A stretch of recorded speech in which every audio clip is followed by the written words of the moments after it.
पिछले चैप्टर की ओर चलते हैं, जहां हम पिछले चैप्टर में पढ़ रहे थे दिशागति एवं विविधता के सिद्धांत, जिसके अंतर्गत हम मेंडल के बारे में बात कर रहे थे। मेंडल के दिए गए शब्दार्थों और शब्दावलियों के ऊपर हमने चर्चा की पहले सेशन के अंतर्गत। दूसरे सेशन में हम लोगों ने मेंडल के पहले नियम यानी प्रभाविता के नियम को जाना। मेंडल के प्रभाविता का नियम से ही जुड़ा हुआ इसे एक गुण संकर या सिंगल हाइब्रिडाइजेशन भी कहते हैं। आज फिर से हम मेंडल के नियम के बारे में एक बार पुनः बात करेंगे। तो सबसे पहले हम याद दिलाना चाहेंगे कि प्रभाविता का नियम क्या था और किस प्रकार से हमने इसको समझा था। सबसे ज़रूरी बात बच्चों यह थी कि प्रभाविता के नियम में हमने किसी एक गुण के दो विभिन्न विपरीत लक्षणों को हमने लिया था। जैसे कि हम बता दें आपको, मान लेते हैं पौधे की लंबाई का यह गुण है। लंबाईपन इसका गुण है, ठीक है। और इस लंबाईपन के गुण के दो विपरीत तुलनात्मक लक्षण है, एक लंबा और दूसरा बौना। दोनों ही प्रकार के जो लक्षण है वो लंबाई के गुणों की व्याख्या करते हैं, ठीक है। जहाँ एक अत्यधिक लंबा है तो वहीं बौना जो है बिल्कुल उसके उलट है, जो उसके नाटेपन को या उसके लंबाई को कम दर्शाता है। अब पौधे का यही जो गुण है, एक ही गुण के दो विपरीत लक्षण जो है, यही विपरीत लक्षण के साथ हम संकरण कराते हैं। जैसे हमने बताया कि हमने दो विपरीत तुलनात्मक वाले लक्षणों के पौधे लिए, जिसके जीनों का जो है लक्षण जो था वो हमने डिसाइड किया कि लंबेपन वाले के लिए हम कैपिटल टी ले लेते हैं और वहीं बौनेपन वाले के लिए हम स्मॉल टी ले लेते हैं, ठीक है बच्चों। इस प्रकार से हमने दो विपरीत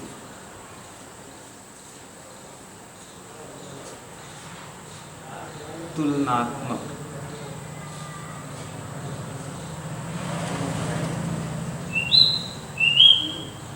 लक्षण वाले पौधे हमने लिए। इसके अलावा यहाँ ध्यान देंगे आप, एक ही गुण के जो भी हमने पौधे लिए हैं दोनों, वह विपरीत तुलनात्मक लक्षण वाले हैं, लेकिन उन विपरीत तुलनात्मक लक्षण वाले पौधे के जो गुण हैं वो एक ही गुण को दर्शाते हैं, यानी किसी एक गुण के दो विपरीत तुलनात्मक लक्षण वाले हम पौधे लिए हुए हैं। अब इन दोनों पौधों के बीच हम संकरण कराते हैं। संकरण कैसे होगा? पर परागण के माध्यम से, या कृत्रिम परागण भी हम इसको कह सकते हैं। हम अपनी इच्छा अनुसार इन दोनों पौधे के बीच में जो है वह परागण की क्रिया संपन्न करा रहे हैं। अब परागण की क्रिया के दौरान क्या होता है बच्चों? यह हमारा एक पौधा है और यह हमारा एक पौधा है। इन पौधों के बीच हम पर परागण कराते हैं तो इनमें युग्मक का निर्माण होता है। अर्धसूत्र विभाजन से युग्मक बनेंगे बच्चों, अलग अलग, चाहे इसे हम परागकण मान लें या हम इसे बीजांड के अंदर उपस्थित अंड कोशिका मान लें। उसी प्रकार से यहाँ भी बच्चों अर्धसूत्री विभाजन होगा और दो अलग अलग युग्मक का निर्माण होगा, ठीक है। यह भी वही बात है, चाहे हम इसे नर भाग मान लें या मादा भाग मान लें, यहाँ कोई अंतर नहीं है, दोनों में से कुछ भी हो सकता है, ठीक है। तो हम अपने जानकारी के लिए बता सकते हैं कि हम इसको नर और इसको मादा ले सकते हैं, या आप इसको नर और इसको भी मादा ले सकते हैं। कोई बाउंडेशन नहीं है, हमें सिर्फ समझना ये है कि किस प्रकार से निषेचन हो रहा है और युग्मकों का संयुग्मन कैसे हो रहा है। अब चूंकि यह स्वतंत्र युग्मक जो है, इस स्वतंत्र युग्मक से किसी भी तरीके से मिल सकता है। जैसे अगर बात करें तो कैपिटल टी है तो कैपिटल टी इससे भी मिल सकता है एक बार में और ये बनाएगा। इसी प्रकार से यह कैपिटल टी इससे भी मिल सकता है, तब भी ये बनेगा। इसी प्रकार से बच्चों इस कैपिटल टी से चाहे ये वाला स्मॉल टी मिल जाए, चाहे ये वाला मिल जाए। अब यह 4 बीज हमारे बन चुके हैं, ठीक है, निषेचन के दौरान। अब इन 4 बीजों के बनने के दौरान बच्चों हमें यह नहीं पता है कि यह बीज किस प्रकार के हैं, ठीक है, या किस प्रकार के लक्षण लेकर पैदा हुए हैं। तो हम करते क्या है, इन बीजों की बुवाई कर लेते हैं और F1 जनरेशन में जब यह बीज जो है अंकुरित होकर पौधे के रूप में उत्पन्न होते हैं, ठीक है, यह हमारी प्रथम पीढ़ी से प्राप्त होने वाले बीज हैं। तो F1 पीढ़ी में जो पौधे यह बन रहे हैं, उन पौधों में जब जो जिस प्रकार के लक्षण प्रदर्शित हो रहे हैं, उस लक्षण के आधार पर हम यह मान लेते हैं कि जो लक्षण प्रदर्शित हुए हैं वो दरअसल प्रभावी या ताकतवर लक्षण है, जो कि अप्रभावी वाले लक्षण को छिपा दे रहे हैं या उनके ऊपर अपना प्रभाव छोड़कर उनको निरस्त कर दे रहे हैं। इस प्रकार से मेंडल ने बताया कि F1 जनरेशन के अंतर्गत जो दृश्य रूप प्रकट होता है वह प्रभावी दृश्य रूप या प्रभावी लक्षण कहलाता है, और जो दृश्य रूप प्रकट नहीं होता है उसे अप्रभावी लक्षण की संज्ञा दी। इस प्रकार से उन्होंने प्रभाविता के नियम को बताया कि कैसे कौन सा लक्षण जो है वो प्रभावी है और कौन सा लक्षण प्रभावी नहीं है। अब इस डायग्राम के हिसाब से हमारा परिभाषा क्या बनता है, प्रभाविता का नियम क्या बनता है, वह याद जान लीजिएगा बच्चों। यहाँ पर हम देख लेते हैं।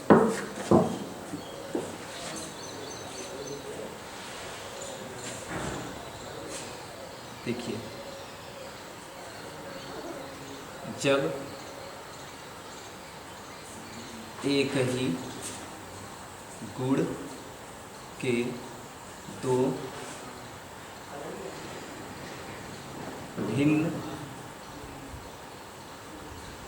तुलनात्मक, देखो यहाँ लंबाई का एक ही गुण है और लंबाई के एक ही गुण के 2 भिन्न यानी 2 विपरीत तुलनात्मक या 2 भिन्न तुलनात्मक लक्षण वाले पौधों के बीज संकरण कराने पर F1 पीढ़ी में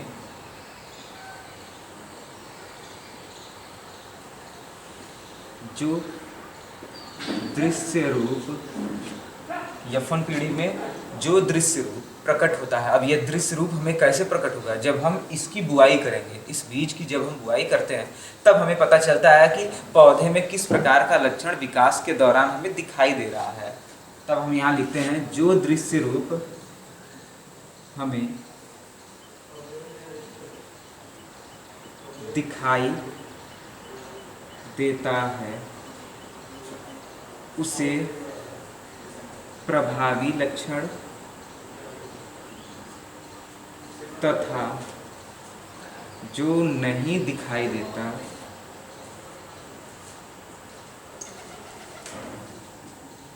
उसे अप्रभावी लक्षण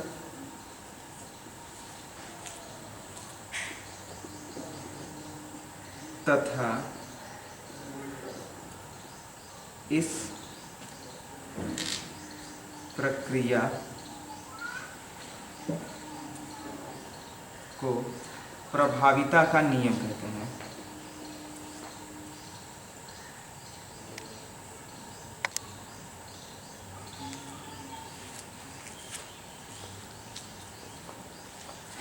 ठीक है बच्चों, इस प्रकार से मेंडल ने यह सिद्ध किया कि कैसे किसी पौधे के बीज किसी पौधे के अंदर के कौन से जिनके गुण जो हैं वो प्रभावी हैं और कौन से जिनके गुण जो हैं वो अप्रभावी हैं। कैसे, जब उन्होंने एक ही गुण के 2 विपरीत तुलनात्मक लक्षणों वाले पौधों के बीच संकरण कराया तो F1 पीढ़ी में जो दृश्य रूप प्रकट हुए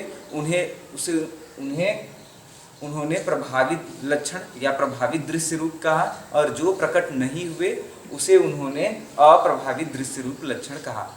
फॉर एग्जाम्पल में हमने देखा लंबे और बौने पौधे के बीच संकरण कराया और F1 पीढ़ी में जब यह बीज बना और इसकी बुआई की तो यह जो पौधा उत्पन्न हुआ, यह पौधा जो भी इन बीजों से पौधे उत्पन्न हुए वो सारे पौधे जो है वो लंबेपन के थे, यानी सभी संकर लंबे, सभी पौधे जो है वो संकर लंबे हुए। यह भी, यह भी, यह भी और यह भी। इससे यह सिद्ध हुआ कि जो लंबाई के गुण वाला जीन था वह बौनेपन के गुण वाले जीन के ऊपर प्रभावी था, जिसके कारण F1 पीढ़ी में जो है वह सिर्फ लंबेपन के गुण का ही प्रदर्शन हो पाया।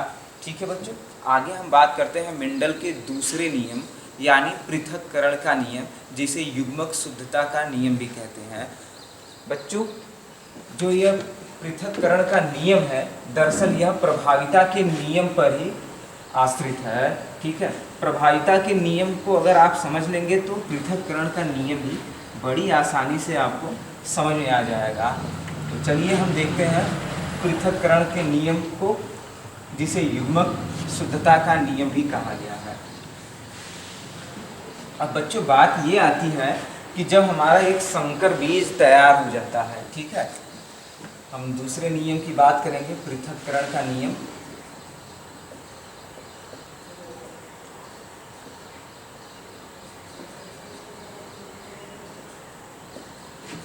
या इसे युग्मक शुद्धता का नियम कहते हैं।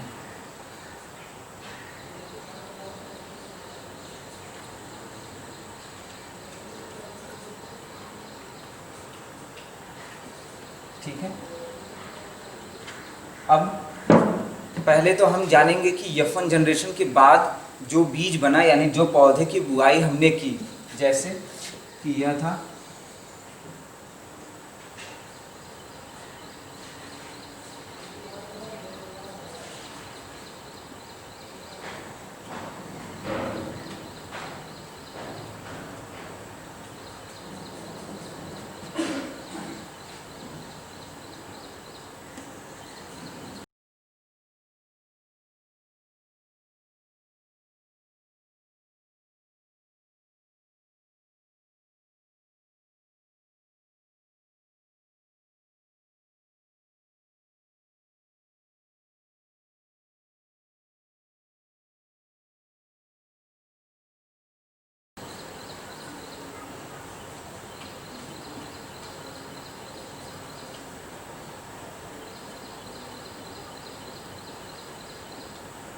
संकर लंबे।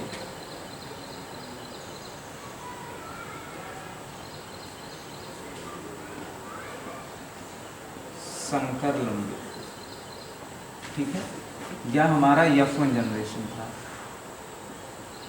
अब बच्चों मेंडल ने यह बताया अपने दूसरे नियम में कि जो भी संकर बीज है इन बीजों की बुआई करने के दौरान जब भी इन बीजों में पुनः स्वनिषेचन की क्रिया होती है तब इन बीजों के जो भी युग्मक हैं वो स्वतंत्र रूप से एक दूसरे के साथ मिलते हैं और एक निश्चित अनुपात में ये पृथक होते हैं।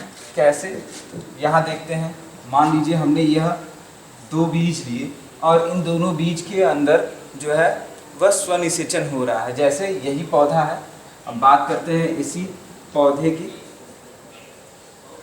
तो यह उसका नर भाग होगा और यह उसका मादा भाग होगा। अब इसके नर भाग से नर युग्मक के रूप में यह दो परागकण विभाजित होंगे अर्धसूत्री विभाजन के दौरान। उसी प्रकार से यहाँ भी इसके मादा भाग के अंदर यह उसके अंडाणु कोशिका होंगी। अब इनका भी निषेचन देखो बच्चों किस प्रकार से हो रहा है। देखो, स्मॉल टी के साथ मिला, स्मॉल टी कैपिटल टी के साथ भी मिल सकता है। संभावनाएं हमेशा बच्चों दोनों हो सकती हैं कि यह युग्मक या तो इससे भी मिल सकता है या यह युग्मक या तो इससे भी मिल सकता है। इसी प्रकार से इसके लिए भी संभावनाएं यही होंगी बच्चों कि यह युग्मक या तो इससे मिल सकता है या तो यह युग्मक इससे भी मिल सकता है। अब F2 जनरेशन में बच्चों देखते हैं हम क्या हमें प्राप्त हुआ। यह F2 जनरेशन है। इस F2 जनरेशन के अंतर्गत बच्चों यहाँ देखिए शुद्ध लंबा हमें प्राप्त हो गया, यहाँ ये और ये संकर लंबे प्राप्त हुए,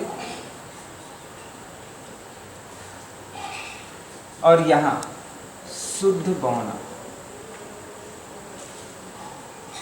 ठीक है बच्चों, इस प्रकार से एक संबंधे दो संबंधे एक का अनुपात प्राप्त हो रहा है, जिसके अंतर्गत बच्चों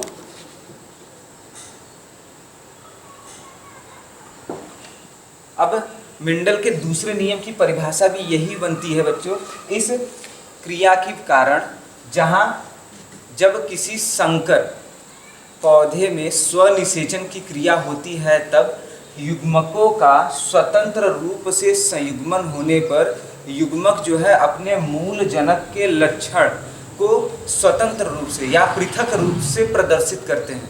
यही प्रक्रिया जो है पृथक्करण का नियम कहलाता है, या इसे युग्मक शुद्धता का नियम भी कहते हैं, जहाँ कोई भी संकर पौधा जो है अपने मूल जनक के पौधे के लक्षण को प्रदर्शित करता है। ठीक है, तो इसको हम यहाँ लिखेंगे कुछ इस प्रकार से, जब संकर पौधे में स्वनिषेचन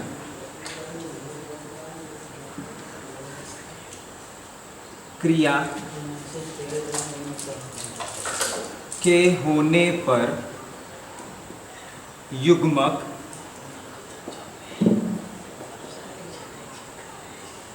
स्वतंत्र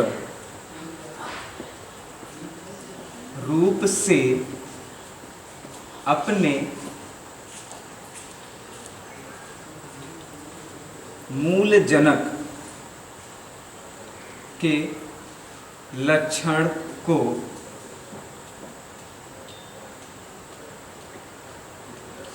स्वतंत्र रूप से संयुग्मित होकर बच्चों संयुग्मित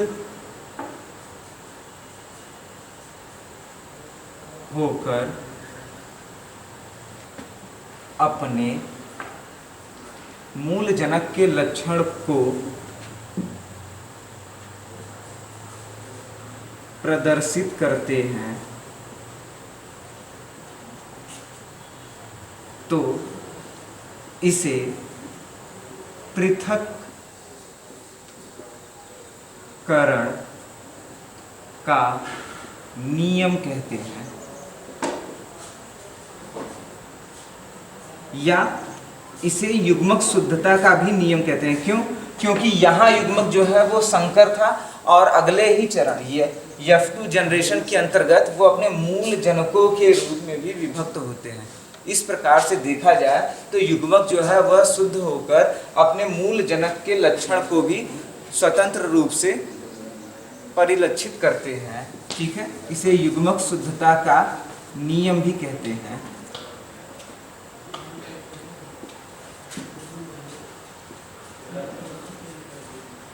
ठीक है, अब यहाँ तक तो ठीक था बच्चों। यहाँ हम देख क्या रहे हैं कि यहाँ दो शुद्ध जीन है, यहाँ विशुद्ध जीन है और यहाँ शुद्ध जीन है, यानी इनके जीनोटाइप रेशियो का अनुपात होगा 1:2:1। लेकिन इनका फिनोटाइप अनुपात अर्थात जब हम इनकी बुआई करते हैं तब इनका दृश्य रूप कैसा होगा? यह भी लंबा होगा, यह दोनों लंबे होंगे और सिर्फ यह एक बौना होगा। अर्थात इनके जीनोटाइप का अनुपात होगा 1:2:1।